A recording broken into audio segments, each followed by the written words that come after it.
કિમની વિદ્યાદીપ કોલેજે સમય પહેલા પરીક્ષા લેતા વિવાદ, 700 વિદ્યાર્થીઓને ફરી આપવા પડશે પેપર।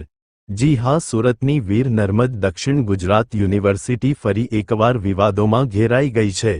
કિમની વિદ્યાદીપ સાયન્સ કોલેજ દ્વારા બીએસસી છઠ્ઠા સેમેસ્ટરના ઇન્ડસ્ટ્રીયલ માઇક્રોબાયોલોજી વિષયની પરીક્ષા યુનિવર્સિટી દ્વારા નક્કી કરેલી તારીખ કરતાં પહેલેથી લઈ લેવાતા માઇક્રોબાયોલોજીના લગભગ 700 વિદ્યાર્થીઓને ફરીથી પેપર આપવા જેવી પરિસ્થિતિ સર્જાઈ છે।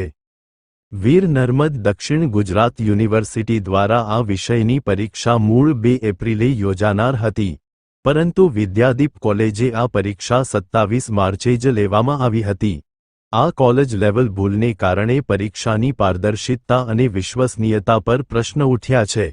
પરીક્ષા સમય પહેલા લેવાઈ હોવાને કારણે પેપર લીક જેવી સ્થિતિ ઊભી થઈ હતી, જેને ધ્યાનમાં લેતા યુનિવર્સિટીએ 19 એપ્રિલે ફરીથી આ વિષયની પરીક્ષા યોજવાનો નિર્ણય કર્યો છે।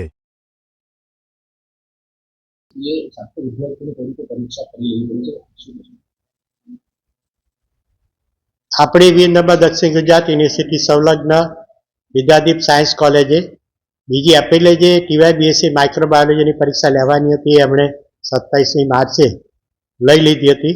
યુનિવર્સિટીના પરિપત્રને અને એને બિલકુલ બેદરકારીપૂર્વક ન ધ્યાને લેતા તેમણે 27 તારીખે એમના કેન્દ્ર પર 7 વિદ્યાર્થીઓએ પરીક્ષા આપી હતી। યુનિવર્સિટીના કુલ 27 કેન્દ્રો હતા, 700 કરતાં વધારે વિદ્યાર્થીઓએ પરીક્ષા આપી હતી।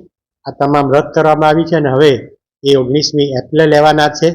આ વિદ્યાદીપ સાયન્સ કોલેજની જે 2 તારીખને બદલે 27 માર્ચે લેવાની જે બેદરકારી છે એ બદલ સદર કોલેજને 1 લાખ રૂપિયા કરતાં વધારે ખર્ચ વસૂલવાનો નિર્ણય લેવામાં આવ્યો છે। વધારાની દંડની રકમ માટે અલગ અલગ સત્તામંડળમાં મૂકવામાં આવે છે। આ ઉપરાંત જે 19 તારીખે પરીક્ષા લેવાશે એ વિદ્યાર્થીઓની પરીક્ષા હવે વિદ્યાદીપ સાયન્સ કોલેજને બદલે કોસંબા સાયન્સ કોલેજ પર લેવાનો નિર્ણય કરવામાં આવ્યો છે। આ ઉપરાંત વિદ્યાદીપ સાયન્સ કોલેજના જે બીજી પરીક્ષાઓ છે તેનું સેન્ટર પણ રદ કરવામાં આવ્યું છે। તેને પણ હવે સુરત શહેરના અલગ અલગ સેન્ટરો પર એના અભ્યાસક્રમોની પરીક્ષા લેવાનું આયોજન કરવામાં આવ્યું છે। ટૂંકમાં વિદ્યાદીપ સાયન્સ કોલેજની આ પ્રશ્નપત્રની લેવાની કાળજીને કારણે 700 વિદ્યાર્થીઓએ જે નુકસાન વેઠાયું તે બદલ યુનિવર્સિટી દિલગીર છે અને આ બદલ તેમને 1 લાખ કરતાં વધારે ખર્ચ વસૂલ કરવો અને એ પરીક્ષાનું સેન્ટર રદ કરવું, જેથી આવા કડક નિર્ણયોના કારણે ભવિષ્યમાં પણ